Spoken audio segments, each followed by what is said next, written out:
We're getting like professional actors down here. I know. The Human Torch was denied a bank loan.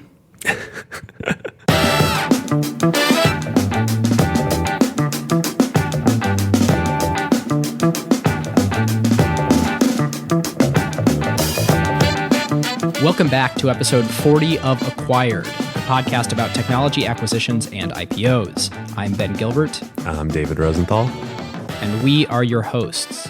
Today we are covering the 2008 merger of Activision and Vivendi Games, the parent company of Blizzard Entertainment. We've got a pretty wild episode because these companies have had a crazy history. It's got a lot of ins, a lot of outs, a lot of what have yous, and it's really been kind of a winding path. It has a lot of confusing names. So we will try and demystify the winding river that is Blizzard Activision. Yeah. I mean, you'd think that if you look at this, like merger happened between these two huge game companies, Blizzard and Activision, and probably Blizzard was like another public company like Activision had a normal path there. You'd think maybe IPO'd at some point. Nope. Turns out that they have been subsequently owned by the publishers of the Math Blaster software. Remember that, Ben? Oh yeah, back in the day. The holding company that owned Ramada and Days Inn hotels in the U.S., and then one of the French national water companies created by Napoleon III during the Second Empire in France. We'll get into it on the show, but we will. This is going to be fun. Indeed. All right, listeners. Now is a great time to talk about a new partner of ours here on Acquired, Legora, the agentic operating system that is redefining how the world's best legal teams work. Yep, it's sort of obvious that AI is going to completely change the legal industry. I bet most of you listening have dropped a contract into some sort of AI chatbot out there. Legora took that insight and asked the question, what if you really built something with that power from the ground up for the legal industry? So the founders did exactly what great founders do, operate with obsessive customer focus. They embedded inside a massive law firm for months. They sat with the lawyers just watching how the work really gets done. And that's how you get features that customers love, like tabular review, where you drop in a folder of hundreds of contracts and it pulls every key term into a grid a lawyer can actually work with. Legora's bet here is interesting. Since it lets each lawyer handle more complexity, any given person can increase the quality of their work and do higher value work. And this means that the pie can grow even as each individual task takes less time. And they recently launched Legora Agent, offering greater intelligence and performance. The agent lets lawyers set an objective. Then it can handle the planning and the execution and delivery of the final product. Legal teams get to maintain full control and transparency since they're still involved where judgment is required. And Legora works where you already work. You can use it within Microsoft Word while redlining or drafting. The early Legora numbers essentially speak for themselves. When they have a head-to-head pilot with their top competitor, they win 70% of the time. Legora now has over 100,000 lawyers on the platform from 1,200 legal teams in 50 countries. And crazily, they went from 1 million to 100 million in ARR in about 18 months. Truly insane numbers. And that is the real test. Plenty of things demo well, but the question is whether a busy associate actually reaches for it during crunch time, or whether a partner trusts it before going into a conversation with a major client. If your legal team wants to check it out, whether you're a law firm or you're in-house at a company, you can learn more at legora.com/acquired and just tell them that Ben and David sent you. All right, David, you ready to dive in? Let's do it as always. So we're going to tell the history of Blizzard, the Blizzard entertainment side of Activision Blizzard, mostly because we think there's kind of more interesting stuff, both from tech themes going on in that regard, and the story, as I alluded to earlier, is just crazy. Yet another example of you can't make this stuff up. So Blizzard was started initially as a company called Silicon and Synapse by 3 college friends from UCLA right after they graduated in 1991. And they had all studied computer science together. Allen Adham, Frank Pearce, and Mike Morhaime. And they love video games, and they wanted to get into the scene. And they decided kind of, hey, rather than working for someone else, this industry's young, like, let's start a company. And so they did. And they started out at first not actually making their own games because they just graduated from college. They didn't really know what they were doing. They started porting other people's games from platform to platform. So like one of the big titles that they ported was Battle Chess. I kind of vaguely remember this. And they ported that version onto the Commodore 64. And that both let them make some money as a baby startup, but also got them experience with game development. And they got kind of access to these code bases of what games look like. So they did that for a little while. And then in 1992, the next year, they sort of got some confidence in themselves and said, okay, it's time to make our own games. And so they did. I believe the first title they released was Rock and Roll Racing for the Super Nintendo. It came out in 1992, followed quickly by The Lost Vikings. And I remember these titles. And this is where Blizzard sort of really starts to develop its personality in these guys. Like, they are quirky dudes. And Rock and Roll Racing, I believe, was the first video game, at least the first console game, to feature like actual, music, like licensed music in the game. And it was a racing game and had cars with like, lasers on them and rocket boosters and kind of like fun stuff. And then Lost Vikings, I believe the plot of this was that 3 Vikings, like from, ancient Norse mythology, get kidnapped by like an alien space pirate and they have to escape. And both of them are incredibly successful and they win a bunch of awards and really establish this tiny little game studio down in Southern California as a premier game developer in the early 90s. Yeah, early innings of computer gaming, sort of after the original console wars, but long way before the esports crazy MMORPG world we live in today. Yeah, a shadow of what would be to come. But this is where gaming was at in the early 90s, and Super Nintendo, that was the big platform. Another thing happens in 1992, though, that ends up having a big impact on the future Blizzard. And that is that another game developer called Westwood Studios releases a title for the PC called Dune 2, which is based on Frank Herbert's classic sci-fi novels, the Dune series, which are awesome, by the way. And Dune 2, the game, I don't think becomes super, super popular, but it's the first real-time strategy game, first kind of top-down perspective, resource management strategy game that comes out. And it's actually the predecessor, Westwood, the studio that developed it. They would go on to develop the Command and Conquer franchise, which I totally remember playing too, as sort of a, more modern military themed sort of, competitor to what Blizzard would ultimately develop, which is Warcraft and StarCraft. Yeah, and for listeners, we should demystify some of the acronyms. And a real-time strategy game is commonly known in the gaming industry as RTSs. And the phrase that I mentioned earlier, these MMORPGs, are born out of RPGs, which are role-playing games, and the MMO is massive multiplayer online. Yep. So we will get to the MMO in a second. But so that was 1992. Dune 2 comes out, and the Blizzard guys, they're fans of it, and they start playing it and say, hey, we like this. We've got some ideas. We can do an RTS real-time strategy game of our own. But before that comes out, and that would end up being Warcraft, the first Warcraft, they, in 1994, go through a couple things. Well, first, they change the name, not to Blizzard, but to Chaos Studios, which is what they want to be known as. But then it turns out that there's already another company that has another software developer that has Chaos Studios. So they have to change it again, and they settle on, reluctantly, Blizzard. And they had actually did that second name change after they got acquired.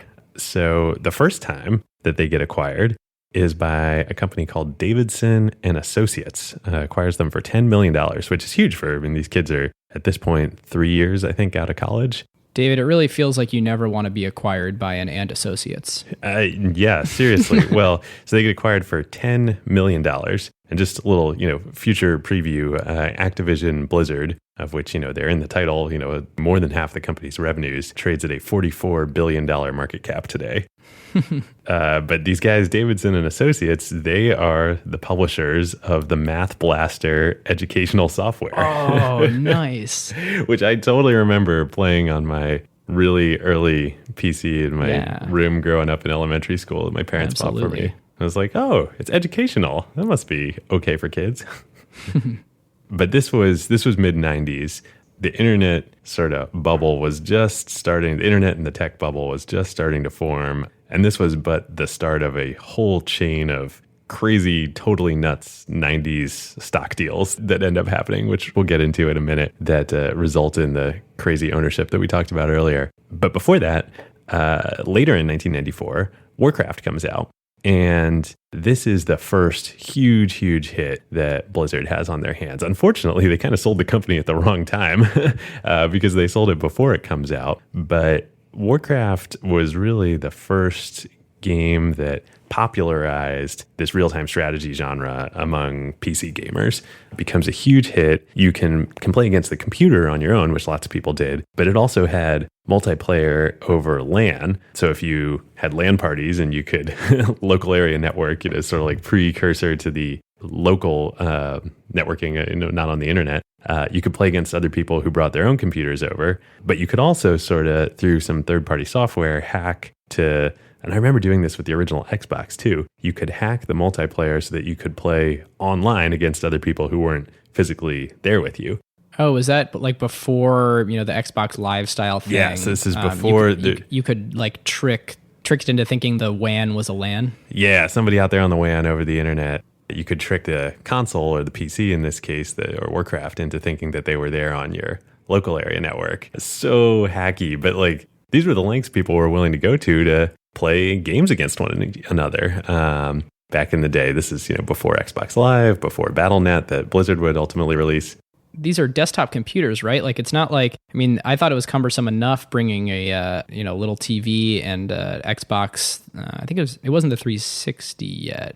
Playing Halo 2 and having LAN parties, like it was cumbersome enough to bring the console, but like a whole freaking tower.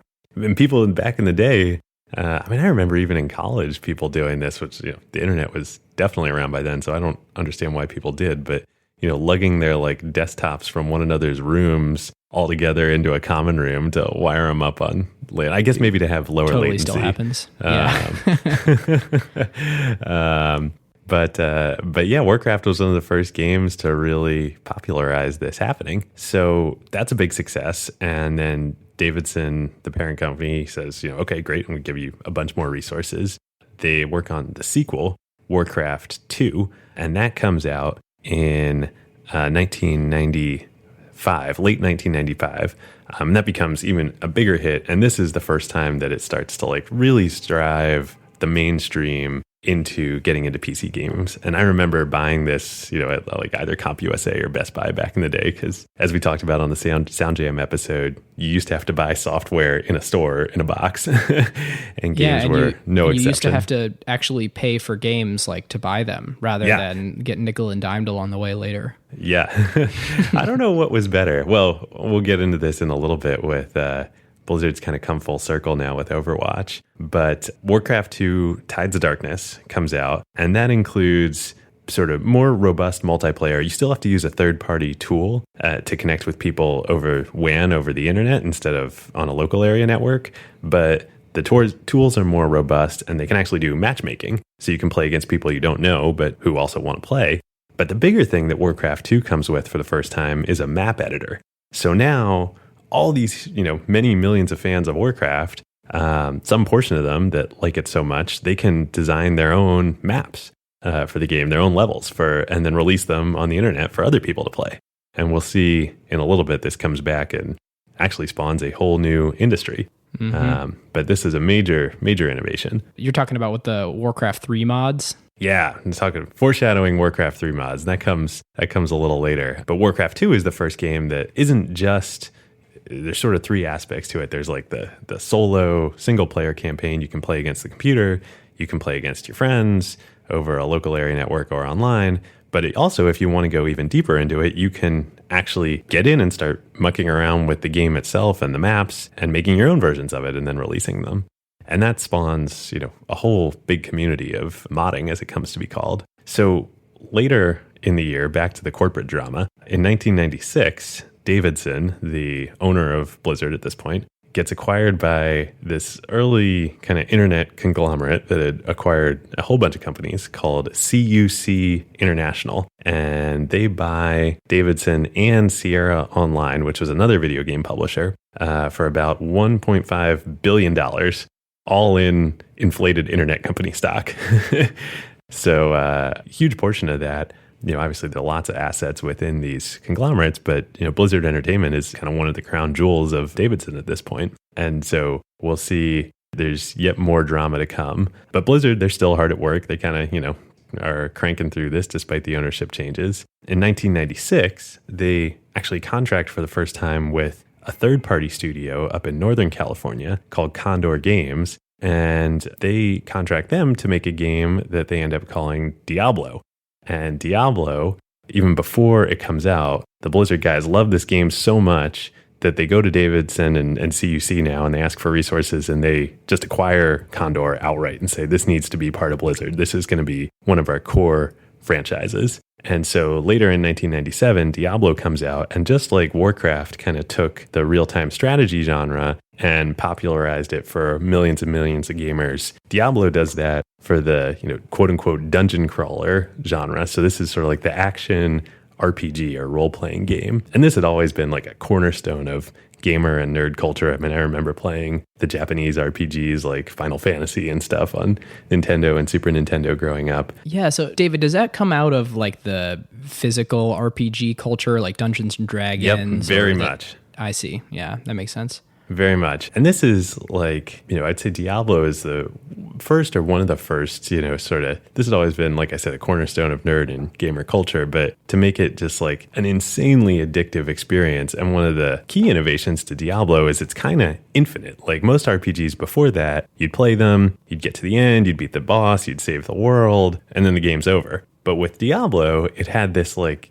insanely addictive leveling up system, and not just leveling system, but equipment system. So as you were playing through the game, you'd find swords and armor and stuff, and there were all these levels of equipment, and it kind of became like a treasure hunt. And so even after you'd beaten the game, and you could play online with other people too, you could then acquire and find more and better equipment, and then you could trade it with people online. So this whole sort of economy started to emerge on the internet around Diablo. Yeah, and for listeners, like it's kind of crazy thinking that before that, games were completely finite. Like we now know about, World of Warcraft and these games that, you can sort of play indefinitely and have not only a sort of infinite feeling experience for you, but also an infinite feeling experience for everyone else. And you can, work collaboratively on, teaming up to accomplish goals, and it just didn't exist until Diablo. Yeah, and this is, just as sort of unintentionally, Warcraft popularized this idea of like playing against your friends and even people you don't know on the internet. Diablo is one of the first games that popularizes, like I said, this economy. It's, you want to play with and you can battle other people on the internet. But the bigger thing becomes this, sort of trading of items and kind of taking a lot of sort of real world dynamics, and they're just starting to get recreated in a game online. Yeah, pretty cool. So on the technical side, Blizzard had obviously been observing all that had been going on with Warcraft, and they built their own and all the third-party tools that were enabling people to play against one another online. They built their own service called Battle.net, which is still a huge part of Blizzard today. All their games run on it. That is the like Xbox Live version. It's their way of owning and controlling how people play online against one another. And it also becomes a pretty huge revenue generator for them. First, as they sell advertising on the service for other games, for their own games, for other publishers' games. But then they also start to monetize it later with World of Warcraft, which we'll get into, monetize it directly in a minute. Yeah, this really foreshadowed, what every sort of game publisher who, or at least a lot of the large game publishers would go on to do and become a cornerstone of their business model. Like Valve does this with Steam, and Steam is this incredible distribution channel where they basically can take a cut of every game that gets pumped out and control distribution because, everyone already has Steam installed and that's where they go to browse games, and that screen real estate's incredibly valuable. BattleNet's the same way. Xbox Live really controlling all the API surface underneath all the games for, a lot of the player management and matchmaking and all that. Really like paving the way for these other companies that would come later for what their product and business model look like. Yep. And so that was 1997. And then 1998, things start to really snowball here, both on the momentum for Blizzard and their games and all these innovations that they're driving, and on the internet tech bubble era here. So first thing that happens at the very end of 97, CUC, the new parent company, merges with another holding company called HFS. And so CUC, which was the current parent company, merges with another holding company, internet holding company called HFS. And this is the company that owned the Ramada and Howard Johnson and Days Inn and all these like random hotel assets. The company gets renamed Sendent. And let's put a pin in that for a sec. We're going to come right back to it. Immediately after that, Blizzard releases their next big title, which is StarCraft. And StarCraft just takes everything that we talked about with Warcraft and the success they'd had there, and Diablo, and starting to grow the whole gamer genre and bring more people into it. And StarCraft just like blows past all of that and takes this right into the mainstream. StarCraft becomes the biggest selling game of 1998 anywhere on any platform, console, PC, what have you. Sells 1.5 million copies right out of the gate. And it's basically Warcraft. It's a real-time strategy game like we talked about, but it's evolved. So the graphics are better. They have a sort of isometric view, which is sort of like a quasi 3D. It's kind of a 3/4 view down onto the battlefield instead of just a straight top down. They have 3 character races, classes you can play as. So it's really balanced and it's super, super deep. And so this comes out and people love it so much, and it's all around the world. And actually, randomly, in South Korea, over its lifetime, it sells 1 million copies in South Korea. There are only like 50 million people that live in South Korea. So, and this is crazy important. Like, this is the beginning of what we really see today in the esports world. Like, you have nearly a third of the people who are watching esports in South Korea. Like, it is the world epicenter for this. There is the South Korean government has rules and regulations around these live tournaments. I mean, it's a part of the public fiber of the company. Of the country. And this is, that's what we're getting to. This is the birth of, which is now being ironically sort of re-exported back to the US and the rest of the world with what's happening in esports now. But this is the moment that's the birth of esports. And it becomes so popular in this, relatively tiny country of South Korea that like television channels get devoted to showing StarCraft tournaments. People start like quitting their jobs and playing StarCraft professionally. There are all these what otherwise would be called internet cafes that pop up all around the country that are called PC bangs. And they're just dedicated to their rows and rows of computers. And you go there and you log in and you play StarCraft. And I've been to South Korea. It's a really cool place. And, our listeners that have been as well, will be well familiar with this. And it's just one of the most surreal things you can imagine. And I went in 2013. So what's that, like, 15 years after it came out, and it's still just as popular. Crazy. Totally crazy. So that happens. Blizzard is now enormous. And at the same time, I mentioned that the parent company had just been rolled into this third holding company, Sendent. It turns out that they were cooking the books on their accounting. They were a public company, and like total Enron style, like they are basically the Enron of the tech sector. And the company totally implodes. Like there was, they were falsifying revenue and earnings and just making up all sorts of stuff. And as a result of that, they end up divesting all their assets, and they sell all of their games division to a French publishing company called Havas. And then Havas turns around, this is still 1998, and gets acquired by another French conglomerate called Vivendi, which started in 1853 as the Compagnie Générale des Eaux, the National General Company of Water, by imperial decree of Napoleon III. And it was like controlled all of the water utilities in most of France. God, it is great, David, that you just spent all that time in I know. France. It's perfect. It's really doing wonders for our pronunciation literally on the show. preparing for this show. And here, this is an unbelievable company history of just conglomerate to conglomerate, handing it off, it's rolling just it into so new division, 90s. spinning it out as its own. And to really put the cake topper on it, I didn't even realize this when I was doing the research because it seemed so out of left field. But the next thing that Vivendi did when, after they bought Havas was actually buy Seagram's. Yep. Seagram's, Like the gin. Yep. Seagram's, like the beverage Which itself company. Yeah. owned Universal Studios.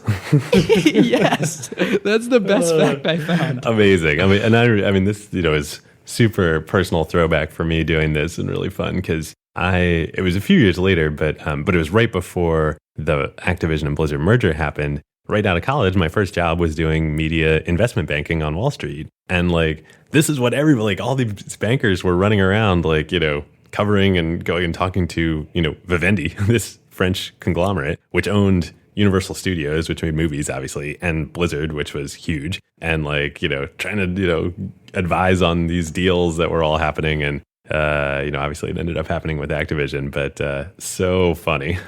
Yep. It's funny. When I was reading through this, listeners, we were deciding whether or not we were going to sort of do this part of the show where we talk about they bought this and then they bought that and then they bought that, because it's almost like that part of the, for anybody who's read the Old Testament, you skip over those parts that are so-and-so begat so-and-so, begat so-and-so, begat so-and-so. And you're like, yeah. But, it's important to understand sort of the foundation of they'd been incredibly, the narrative to take away here is that incredibly Blizzard as a group of people creating these games stayed brilliantly creative and innovative and were able to spot what that next big thing was and either go after it themselves or sort of buy it. And not even so much on the distribution side, but as the developer studio over and over and over again through all this, corporate turnover. Yep. It's pretty incredible. And really a testament to both the creativity and just the pure sort of IP and franchise value of these franchises, Warcraft, StarCraft, Diablo, and then later Hearthstone and Overwatch that Blizzard has created, but also exactly what you were saying. These guys are really not just best at spotting waves that are coming, in terms of tech waves relevant to the gaming world, but they're actually generating waves, executing on it. Yeah.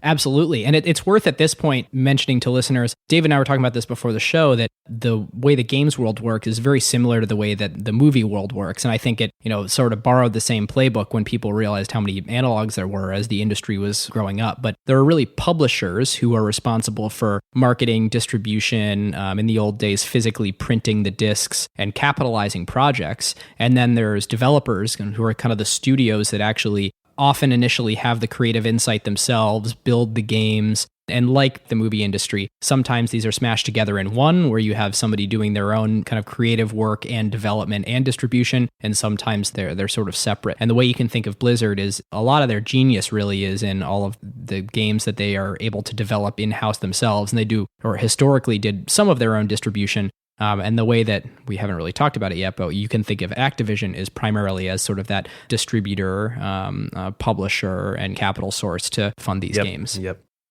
All right, listeners, now is a great time to tell you about a longtime friend of the show, Vanta. AI has scrambled the whole security picture. It used to be that you proved that you were secure once a year, an audit or a static PDF, then everyone would nod and you're done. But in an AI-first world, that doesn't hold up anymore. Yep, your risk surface changes every week now. A vendor turns on an AI feature or someone writes in a new model without telling IT, and your posture is different than it was last week, let alone at your last audit. Vanta's own research found that around 70% of companies have this quote-unquote shadow AI running with no security review at all. Right. And that's where Vanta comes in. They're the leading agentic trust platform, meaning they've built the thing that closes the gap.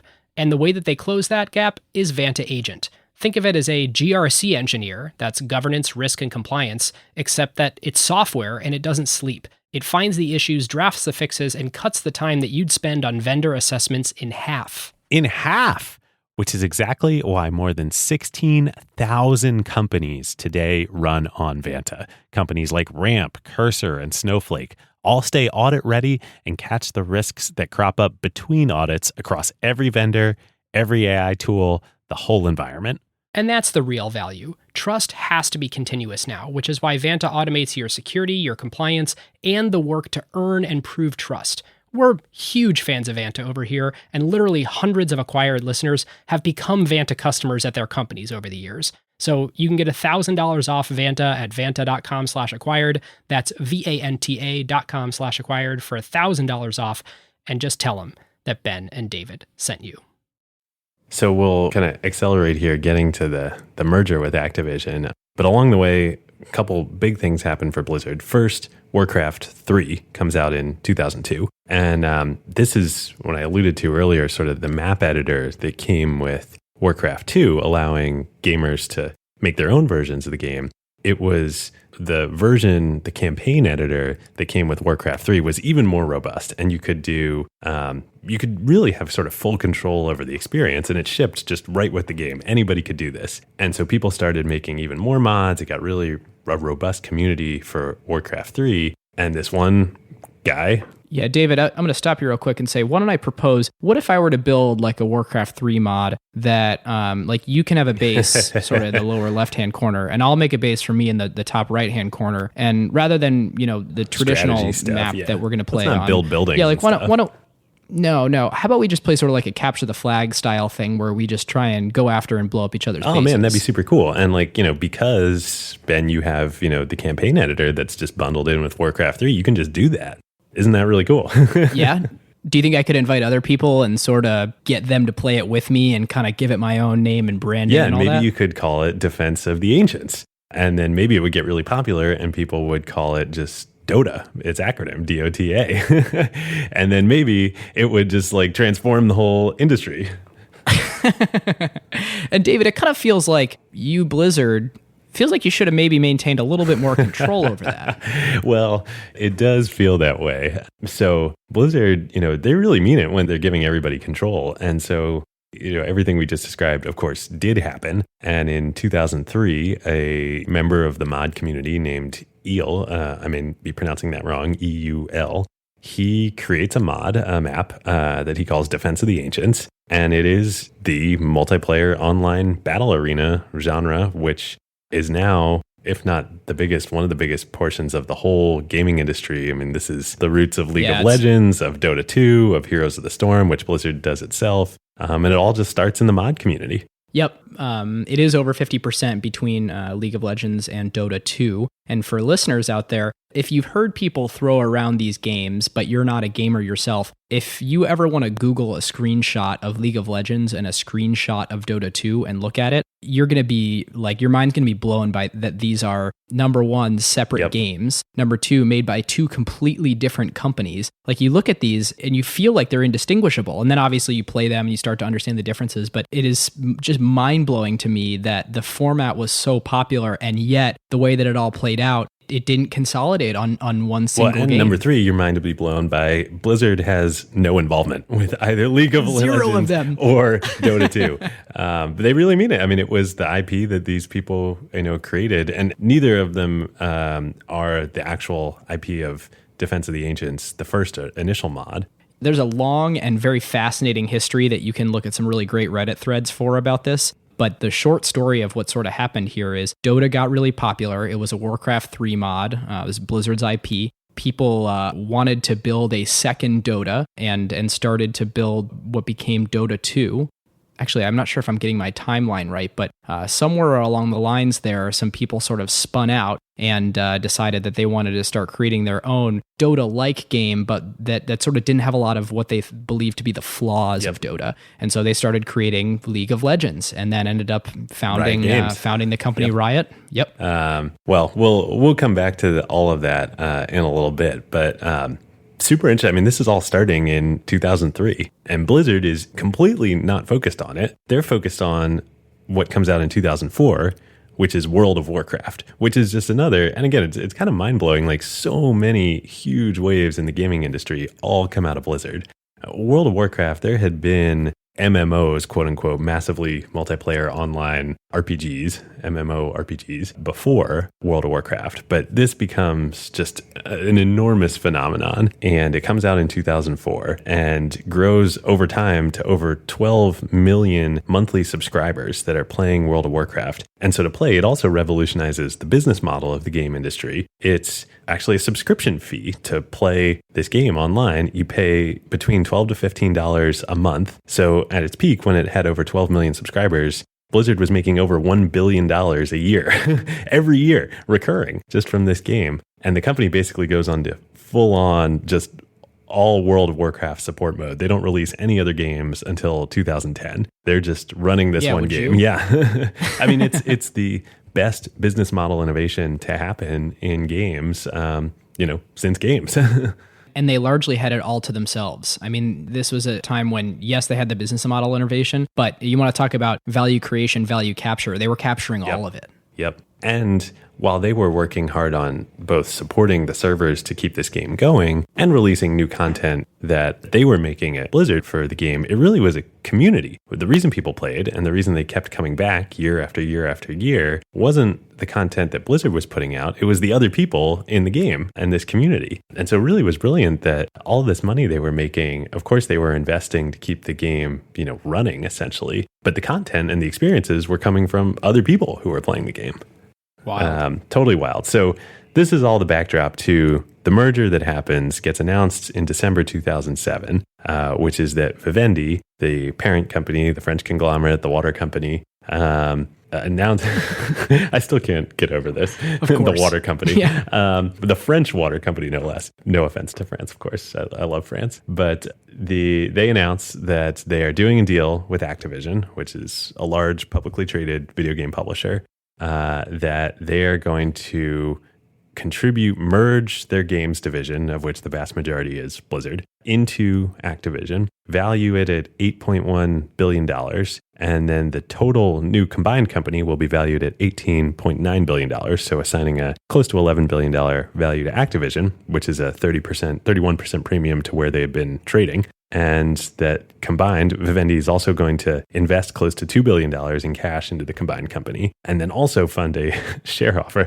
There's just so much corporate transaction history around this company. Like it's mind-numbing even to myself to say it. The net result of which is that Vivendi is going to own 63% of this combined company, and the other 37% is going to trade in the public markets. So this makes the structure more complicated, not simpler.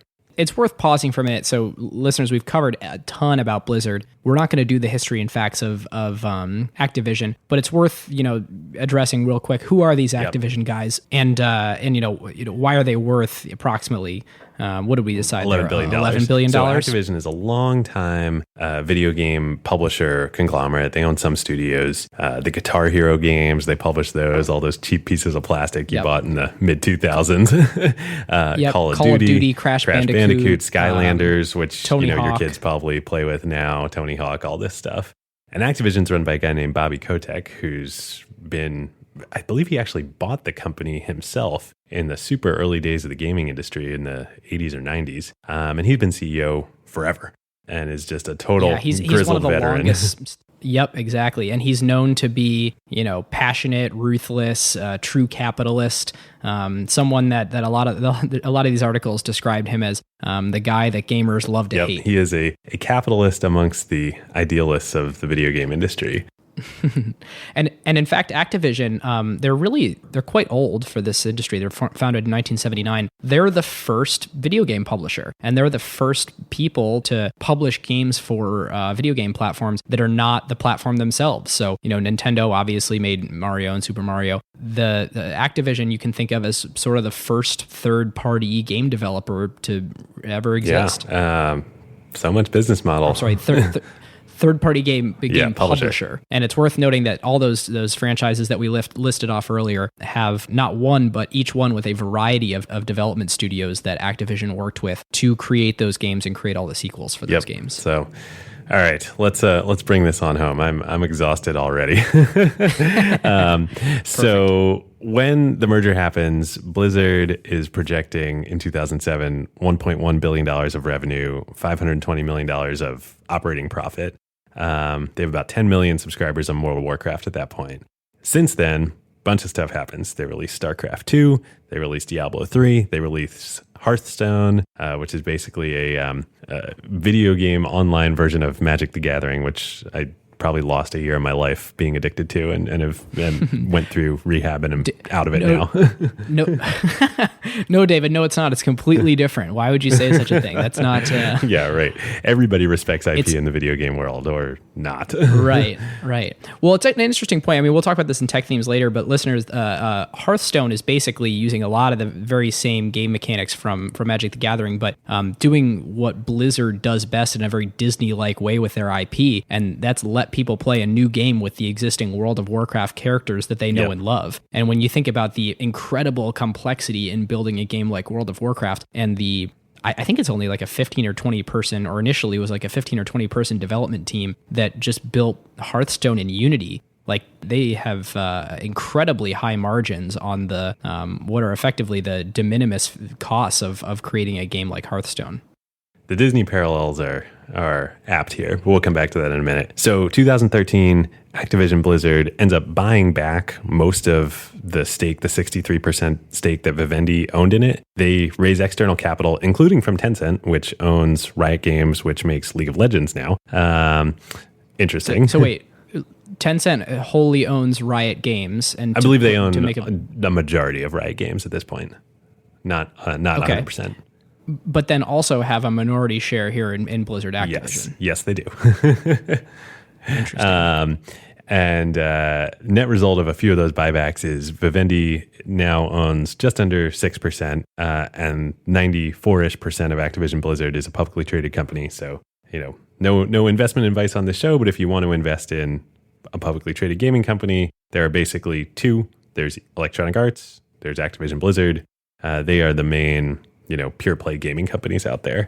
Yeah, and this is pretty interesting to make a point on. So, I don't want to take us too far forward, but as a quick flash forward, esports is enormous today. There's over 300 million people a year that can watch other people play video games competitively. Investors are often trying to figure out how to make bets in this space, and EA is not a major player in esports. Riot Games is privately held, mostly by Tencent. Valve is privately held, incredibly tight-lipped, and sort of their own very special company. And so really the only way that public company investors can really get exposure to this, bet on this wave is through Blizzard Activision. And I think it's all because of Blizzard being part of the company. Like Activision itself would never, I think, have innovated on this level of stuff. But so Blizzard finally gets in the act on MOBAs itself, the League of Legends style, Dota style games. They release Heroes of the Storm in 2015, which gets some market share, but is still less than Dota, Dota 2, and League of Legends. But in January, two things happen in 2016. First, Activision Blizzard acquires Major League Gaming, which Ben probably knows more about than me, but is sort of a play at another level into esports at the actual kind of league and... Right. It's basically making the bet that, competitive video gaming is going to start to look more and more like real sports and starting to kind of vertically integrate there and not just owning the IP of the game itself, but start to own some of the kind of league structure and broadcast of the games as well. And the second thing that they do in 2016 is they release a totally new franchise called Overwatch. And Overwatch is also... Yeah, David, have you played Overwatch? I'm scared. This stuff is like, we should put a warning label on this episode. Like, this stuff is like addictive. Opium. Like, it is opioids. It is like, if you start playing this stuff, you will get addicted. It is designed to addict you. And you will, spiral into a vortex. So, like, use with caution. And more so now, unlike the old days where they were wholly optimized for the playing experience, these games are starting to be optimized for the viewing experience as well. So games that are starting to come out now are, not only fun to play, but are optimized for, basically the top of the funnel. Like, how can we get people to enjoy watching this as a competitive sport so that they'll eventually... On Twitch and YouTube and elsewhere. Yep. Exactly. And so Overwatch, for our listeners out there, is very intentionally designed to be like a love child of a MOBA, but from a first-person shooter perspective. Yep. So everything It's like that is Halo successful... meets League of Legends. Exactly. So you're on that very same arena-style battlefield that is a very capture-the-flag mechanic to it, but the camera is mounted as a sort of first-person shooter, and you are on the ground, and it has the best of both games. So it is a very intentional attempt to capitalize on everything that's going on in the esports world today. And not just an attempt, like a success. Like it comes out in May of last year of 2016, gets 7 million players in the first week, 25 million players by the end of 2016, and now it's over 30 million players and already over $1 billion in revenue. And what's super interesting about that is Blizzard made, I wish I knew more about the industry and the history of how this decision got made. They sort of go with a hybrid business model for Overwatch. So League of Legends and Dota 2 and the other MOBAs are completely free to play. You can log on, you can play them, you can compete, at a level playing field with everyone else without paying a dime. But if you want to get special, aesthetic items for your character or special characters or whatnot, you have to pay money to get those sort of add-ons. They don't really affect, your skill at the game, but they look cool. And that's been a hugely successful business model. I mean, again, billions of dollars of money made from these things, just from sort of, aesthetic add-ons. But Overwatch, Blizzard decides to actually go back to their roots and charge money for the game. So if you want to play Overwatch, you got to pay either $40 or $60, depending on the version you want, to buy the game. But then they also have sort of Diablo inspired. They have loot boxes that you can buy that contain items that you can essentially sort of also Magic the Gathering as sort of like, booster packs you can buy for your characters. And so they make money on that too. And yeah, totally. It's incredible to watch everybody sort of steal from each other's mechanics here, and what's old is new again, and people sort of reinventing that over and over again. And David, as you were saying that Overwatch has been phenomenally successful, I pulled up some stats that are worth mentioning, and there's a couple observations out of them. The first one is that there's incredible staying power in what people care about. So in the very same way that baseball is the American pastime, and even though attention is waning on it a little bit, it's still like a huge fiber of what people grew up with. You have this in esports as well. And so even though Overwatch has sold quite well, they're really only 1.9% of the monthly esports hours viewed on Twitch, which incredibly is exactly the same percentage as StarCraft 2. Like, that is an old game that is still highly revered in 7 years old at this point. Everywhere, but still a lot in South Korea. And if you look at the two biggest games, we were mentioning these MOBA style games, 7-year-old League of Legends still commands 23.3% of the viewing hours, and Dota 2 has 32.2%. And it's like there's these newer games that are coming out that are really tuned to take advantage of this wave, but what it still has the majority of the attention share, and it's unclear if this will wane in the future or not, is these games that people have sort of been playing for a while now. Well, I think we'll get into this more in tech themes, but starting really with the modding community for Warcraft 2 and StarCraft and Warcraft 3, and then especially with World of Warcraft, Blizzard really brought this new approach to the video game market where it's not about just publishing a piece of software, people buying it, and then that being the end. It's that these games grow and get bigger and more in depth and make more money over time, and really brought very, sort of startup company like business models to the game space. Yep. And it actually, to make another parallel to the movie industry, these games when they come out are making as much money as movies are when they come out, but they have an incredible tail of the ability to continue making money. So like a Star Wars comes out and it'll be, I forget if that was like $1 billion or $2 billion or something huge. And then, it's only in theaters for so long. But for example, like 2013, Blizzard Activision released Call of Duty Ghosts, and on the first day sold $1 billion into retail. Like, that's insane. It's for a video game, and then they continue to make money on it for quite a bit of time after that. Yeah. So, to wrap it up, at year-end 2016, at the end of last year, Blizzard within Activision Blizzard did $2.4 billion in revenue, which, by the way, was up from 1.6 in 2015. So the growth is insane. The growth on that huge number is insane. Yep. Did over $1 billion in operating income. And this just blew my mind. So combined between Activision properties like Call of Duty and the like, and Blizzard, also Skylanders within Activision, in 2016, consumers spent approximately, this is a quote from their earnings release, 43 billion hours playing and watching Activision Blizzard content, which is on par with Netflix, and over 1.5 times the amount of time that people spend in Snapchat. So, acquired listeners, if you think that, this episode is man, this is a lot of crazy games company stuff, this is small fry, why is Acquired covering this? Nope, this company had 1.5 times the total attention of Snapchat last year. And it's distributed in such a different way. When you think about Snapchat bragging about, 20 to 25 minutes a day in Snapchat, it's these short little bursts. When you talk to people that really like to play these games, a lot of the time you'll ask someone if they're a big League of Legends player, and someone will say, no, I only play 2 or 3 hours a night. And you're like, what? And then you talk to the people, they're like, yeah, I'm really into it. I play probably 6-8 hours a day. Yeah. Well, then you have professionals that, literally it's their job. Yep. It is crazy. It makes Facebook look like, some app that you, open once a month. Yeah, it's true. All right, listeners. Now is a great time to thank our longtime friend of the show, ServiceNow. If you are running a large enterprise, AI agents are likely spread across every team, and deploying them is no longer the hard part. Yeah. The hard part is knowing what permissions they have, what employees are using them for, or what decisions AI is making. AI security for an enterprise at scale is not a small concern. The risks are real. Exactly. And the challenge with AI is governing it, securing it, measuring it, and making sure that it actually delivers value. That is why ServiceNow built the AI Control Tower. Yep. AI Control Tower gives enterprises a single place to see, manage, govern, and optimize AI across the entire business. And it works with any AI, not just theirs.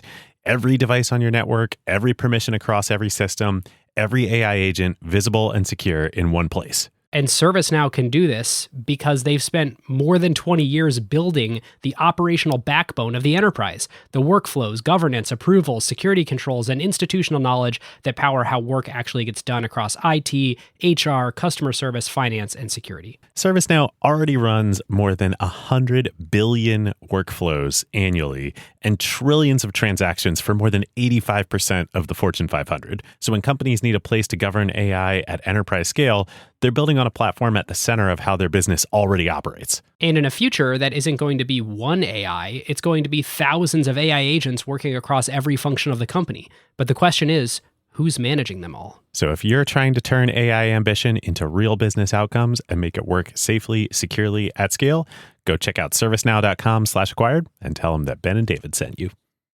All right. Should we move on to category?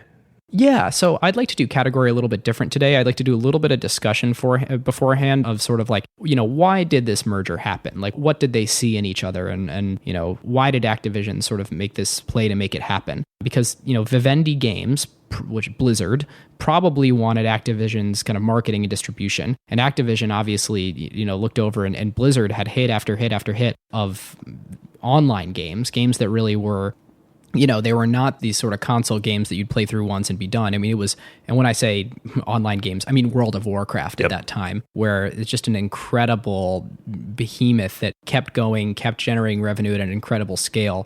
So it's really trading sort of marketing and distribution in exchange for the ability to do these MMORPGs. Yep. Well, and I think not just World of Warcraft, even though that was very much the focus of Blizzard, maybe this is retrospective history, but I think with all the Blizzard properties, you could see the potential for, because it was already happening in the modding community with Dota, you could see the potential for all of them to be what they've become, which is, monetized over time and things that grow and don't, fade, which, in the knock on the video game industry has always been, it's a hits-driven business. It's like Hollywood, right? And to a certain extent, it still is in that before a game comes out, you don't really know how well that game is going to do.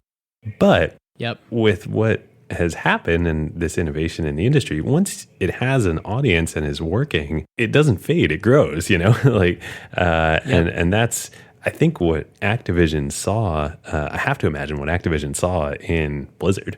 Yeah, and for Blizzard, it's kind of a hedge, right? It's the ability that, number one, they don't have to pay like a separate entity anymore to actually publish and release their games. They can sort of do all of that as one entity. But the other thing is that when there's a drought between titles, like if their next title didn't really hit, they have this, well-funded, sort of, cushy way to smooth out the hits-driven business. Yep.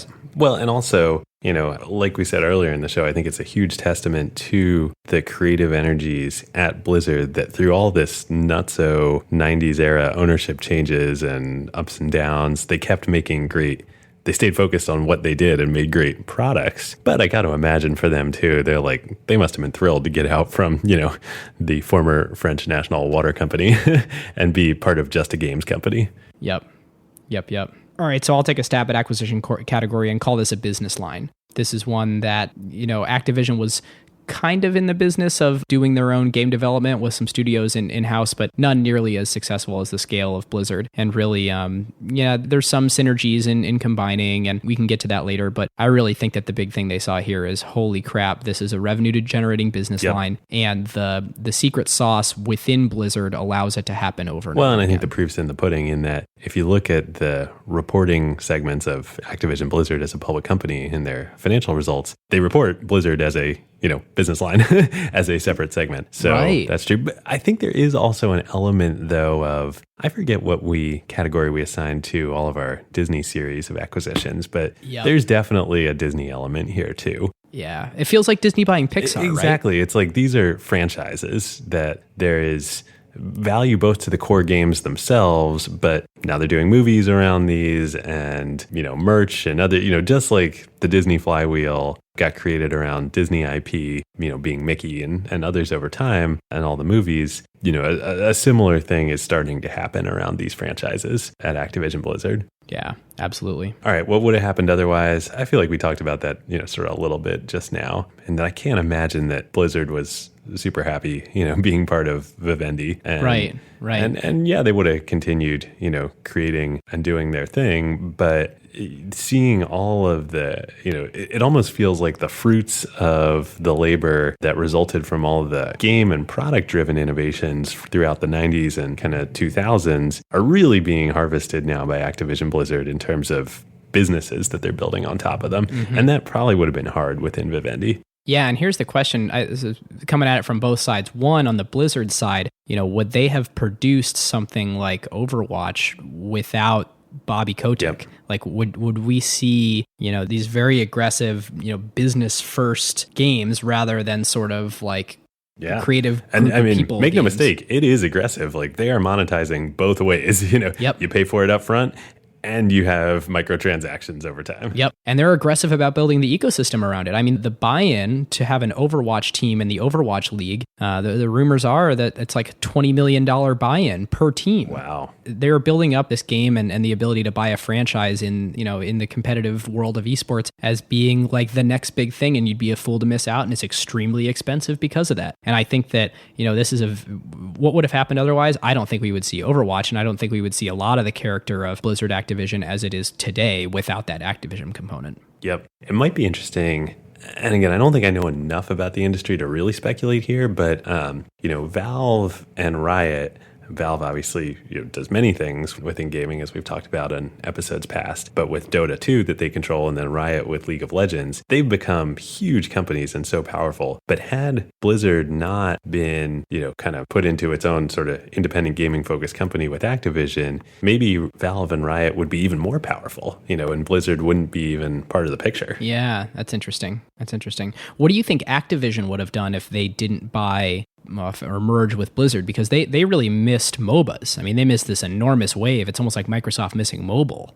Yeah, really, they did. I mean, and it's not to say that, I think this is also a dynamic that happens with these waves that I think is super interesting, is that the old paradigm of video games didn't go away either. And Activision's great at that. Like Call of Duty, like you're saying, makes billions of dollars. But it just makes it in a way that is an inferior business model, because it's like you invest hundreds of millions of dollars in creating the content, just like movies, and then you release it and then you monetize it for, a window, and then it fades. So like they still would have done fine, right? But all the growth and the innovation and the better business model that Blizzard has, they would have missed out on. Yep. And then two other things that I want to point out that I think are questions that I don't have answers for. And listeners, if you know about the video games industry, join us at acquired.fm in the Slack. We would love to hear your answers to these. But Blizzard Activision, had as we put it at Pioneer Square Labs, when we work on something for a long time and don't create a company out of it, a very expensive kill called Titan, where they worked on this game for a long time and it was supposed to be the next big thing, and it was killed. And the question is, in my mind, if it were just Blizzard, like, would they have believed in it and persevered through it and shipped it anyway, or would the expensive project would they have continued to pour money onto it, and would it have seen the light of day? I don't know, but I speculate that has more to do with Activision than Blizzard. And then the other thing I want to point out is the next big thing was also supposed to be Diablo 3, and that was a total flop. And I'd also love to hear... Well, I don't know that it was a flop. I mean, I think it was successful, but just not to the degree of these other franchises. Yeah, and I mean, the stakes are so high now that if you're not like one of these other franchises, you just don't matter. Yep. Right? Like in these businesses that have incredibly high capital requirements and then incredibly high revenues after that. Yep. I mean, no doubt it's... I think it's less well adapted to the esports and viewing model that these other franchises have been so successful with. So it's just it just has less potential. But I think Blizzard views Diablo as a core franchise, and it'll be super interesting to see what directions they take it in. I see huge potential. Like the original Diablo, sort of created this idea of an economy around items, and like people love, trading stuff online. So I see huge potential for that going forward. Yep, great point. Tech themes? Tech themes. Oh man, per usual. I think we've covered a lot of them. Yeah. I think for me, we've talked about a lot on this show already, but one that I think is super powerful is just this idea of building and then enabling a platform for users of all types of it to then be creative themselves. And if you can execute that well in whatever domain and essentially create a marketplace around what you're doing, but a marketplace where you're enabling new types of creativity and really entrepreneurialism, that's how you can grow just an enormous ecosystem in any type of business. And so specifically, I'm talking about the modding engine and the campaign and maps editors that Blizzard released. I mean, it literally created this, industry that is tens of billions of dollars now in combined in esports and MOBAs. And I think about in other, I think Apple was like this in a way, like, the industry that was created around software, was really Apple enabling, and then next, in object-oriented programming, enabling people to, build things and release it on the platform, or iOS, or, even sort of like Square in a way, enabling people to go into business and be merchants, or Stripe. Yep. Yeah, I think so. Another big one that we keep touching on is really this concept of sort of the IP flywheel that Blizzard released the Warcraft movie recently. And it'll be interesting to see, how well they're able to parlay the IP from these games into physical locations, into cinema, into TV shows, into toys. It's nowhere near the level that Disney is now, but it's an open question to me if the sort of storyline and character development and affinity for these characters that Blizzard Activision and that Riot and, these games are doing for the, the heroes and characters and champions in these games, if they'll be able to really parlay that the same way that Disney has with, the characters in their universe. Yeah.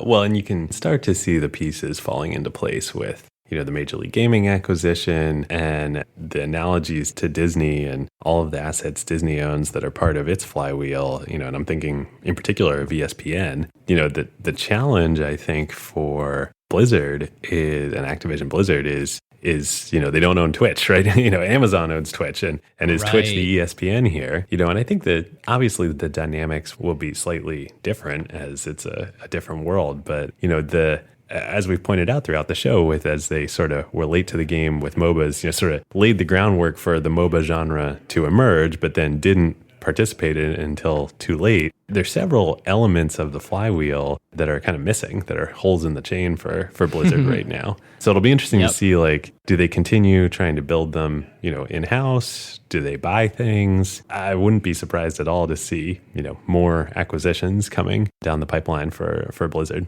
Yeah, it's worth noting, listeners, they also bought King, the maker of Candy Crush, for what? That's like close to $5.9 billion. Close to $6 billion. Yep. And so their divisions now, the way they're internally structured, are Activision Blizzard Studios, which is the movie-making arm, Media Networks, and then King Digital is its own independent subsidiary inside. And so, to your point, David, I'll be curious to see how those divisions really start sharing more IP around inside of them. And it is mind-blowing to me that they are not really participating in the world of MOBAs at all. Yep. Yeah, the King one is curious. Well, we'll have to do another episode on it at some point. But on King, yeah. The quick take, again, not being an expert on the space and not having done the research, is it doesn't feel as lasting or transformative or sort of future wave looking as Blizzard. But anyway, for another topic for another day. Yep. And I got one more. Hits just keep on coming here. We're a hits-driven business at Acquired. Yes. I'm going to amend what I... actually, that's not true. It is not true. And the reason it's not true is really awesome. The nature of podcasting is that when people subscribe, they're sort of pushed an episode and they have an opportunity to decide if they want to listen or not. But unlike a movie where their relationship with their customer sort of ends by going to the theater and then that person leaving the theater, it's not like Disney has my email address because I went and saw a movie at Regal Cinemas that was created by them. But, listeners of Acquired know that a new episode comes into your podcast feed every time. You don't have to get reacquired as a customer, and it really helps keep longevity around. So cool thing about podcasting as an ecosystem. And I think, David, we're probably due to do a podcasting ecosystem part 2 here at some point soon. Yeah, we should do a follow-up. We should. All right, so the one more that I'm going to amend, I wrote in my notes, the decreasing power of distributors in the internet era. But it's really the changing nature of distribution in the internet era. Because I think that if you look at the power that Activision had historically, and then you look at the power that Blizzard has had more recently, the nature of these studios is that they can kind of do their own distribution once they get scale. Like once they establish a customer relationship once and they have a BattleNet, they have a Steam, like they don't need to incur a new cost every time of going and printing a bunch of CDs and then putting them in boxes and then putting them on shelves and getting people to go to the stores. Like you acquire a customer once and you can retain them for a long time. Yep. It really inspires more of an ecosystem view of your customer where you can sort of keep sending new titles to them and figuring out what they would like for really their entire lifetime. And so I look at this like Activision sort of had to make a play into the content world because, if they were, not that they were dumb pipes like a Verizon or something, but or the way a lot of people think of Verizon, but not that they were just, dummy distribution, but the importance of what they did changed and they sort of had to adapt their business model and do something different because it almost gets into aggregation theory here where, all of video games are not aggregated into a single place the way that all of, information and advertising is starting to get aggregated into Facebook. It's still kind of fractured among multiple game publishers, but you really do see this incredible concentration of power because distribution is done differently now and it becomes winner take most. Yep. Aggregation theory. Hard at work. All right. Should we grade it? Let's do it. All right. So listeners, the way that, David and I have never really done a merger before in this way, really a merger of pseudo equals. And so we were talking before the show about the way that we feel we should evaluate this. And I think the framework that we're going to use is the combined enterprise value, like far down the road. So let's say the 2017 combined enterprise value more than the combined enterprise value, or I'm sorry, the separated enterprise value. So put a different way, if they had stayed separate and executed and, both grew in value versus if they had combined and achieved, dare I say, synergies and were compared against what their actual combined value is today, was it a good idea for them to combine or was it value destructive? And, David, we were sort of talking, it's tough to know, it's tough to really identify, they're at $44.9 billion market cap today. They're they were a $19 billion company upon combining the two companies. They grew over 2x. And the question is, from 2008 until today, over a 10-year time horizon, would they have 2x'd on their own? And David, what do you think? Yeah, I don't know. This is a tough one. Going through the episode and thinking, I think we've been very laudatory of Blizzard, certainly, and the merger, and we've talked about how, sort of in our expert opinion, it would have been hard for a lot of this innovation and value capture, really, of that innovation that they realized to happen separately for both companies. On the other hand, though, this merger happened in 2008, so almost 10 years ago, and that they've only grown kind of 2x since then. Yeah. Now 2x on a huge base, like adding, $20+ billion of market cap, like that's not easy to do for sure. What if I would have, the years are a little loaded, but, what if in 2008 I had put $19 billion into an index fund? Yeah, right. Or, $19 billion into Apple or Facebook. You couldn't have done Facebook then, but, it's, I'm actually a little surprised that the growth hasn't been larger.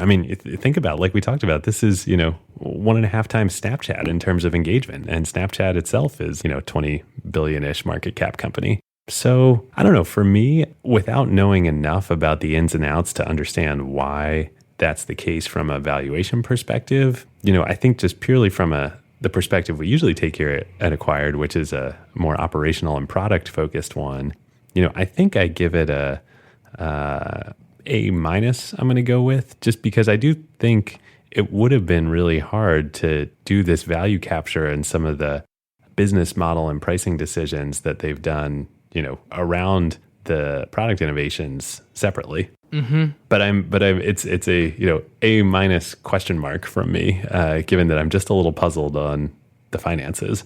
Yeah, I've been a little bit stumped too, because I think on an absolute basis, it's been fine. Like the growth has been what you would hope for out of a 10-year investment. I think that so on an absolute basis, it's not like they did anything revolutionary. But then let's compare it on a relative basis to where they potentially could have ended up otherwise, and then how other competitors were performing. So it is probably worth noting that they're really the biggest sort of gaming company. They became the behemoth in the space. There were competitors that rose up incredibly fast in that time period. Riot Games sold to Tencent for a huge amount of money. Estimates were that... Yeah, but sold way too early, though, for not that much money relative to what we're talking about and relative to how big they are today.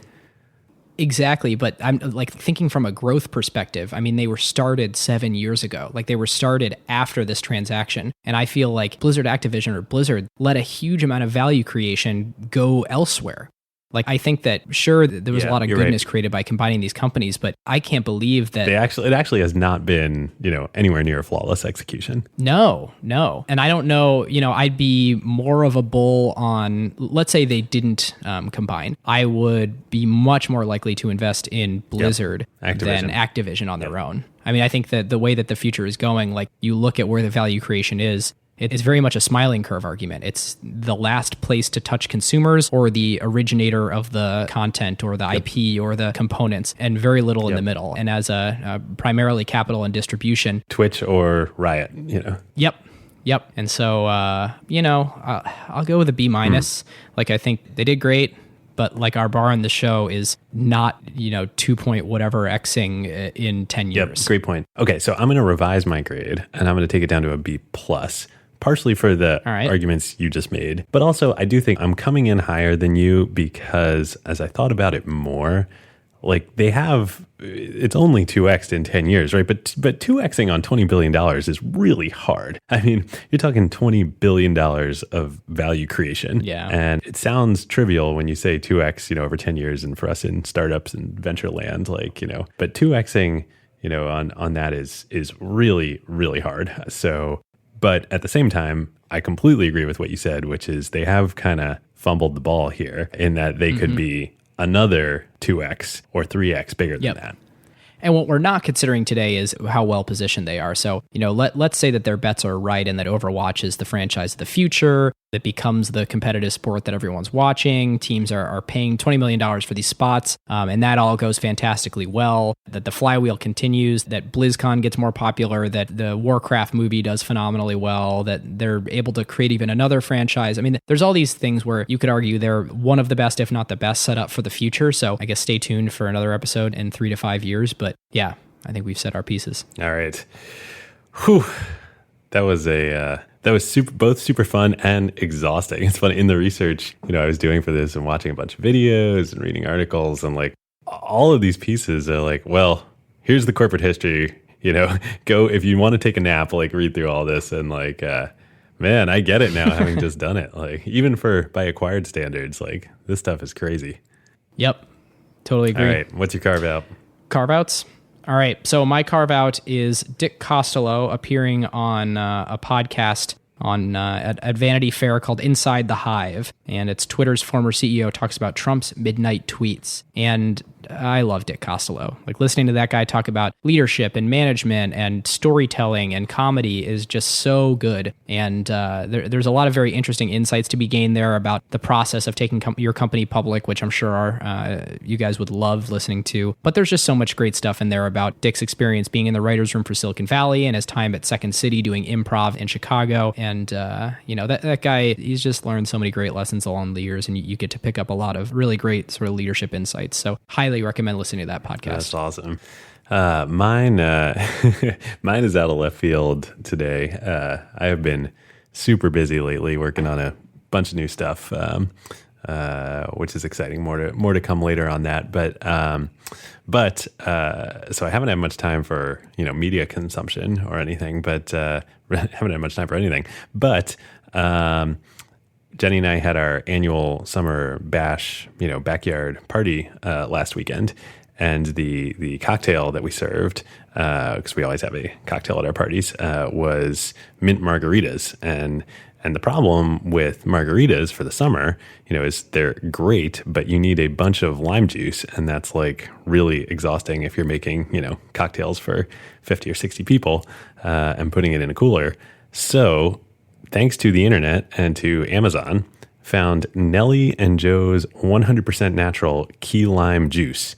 This stuff is amazing. It is literally lime juice from like 100% natural organic limes in a bottle that you can use in margaritas, and it is perfect. So for your summer cocktails, wow, key pro tip. Yeah, I think we found our next sponsor. Yeah. Should reach out after this and let them know the first one's free. Real, audience overlap there. Tart. That's right.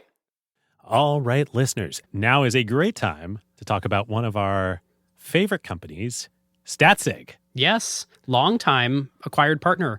There is a reason why the best product teams at companies like OpenAI and Notion, Atlassian, Figma, Rippling, Brex, and more rely on StatSig, whether they are iterating on their core product features or shipping AI-powered experiences at scale.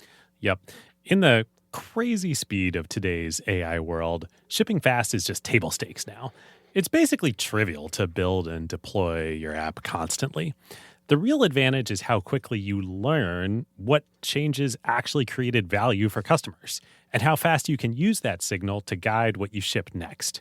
Whether it's a feature tweak, a pricing change, a performance improvement, or an AI update like a model change or prompt adjustment, they're not relying on instinct. They're measuring what actually moved engagement, retention, and ultimately revenue.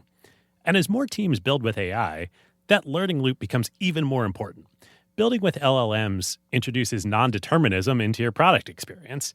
The same input doesn't always produce the same output, and behavior can shift in subtle ways in real-world use.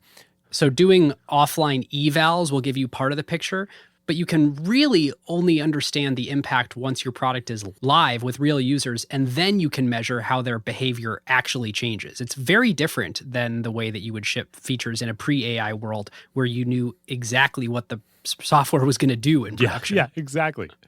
So this is where StatSig comes in. It brings experimentation, feature flags, and product analytics into one unified system so teams can ship safely, test rigorously, and directly link what they changed to how users actually behaved. The result is a tighter feedback loop and learning that compounds over time, so you don't just ship more, you ship better. So if you want to make learning your competitive advantage, whether you're building new AI experiences or just evolving your existing core product, go to statsig.com/acquired to get started. Thank you so much, and we hope you have a great day. We'll talk to you soon.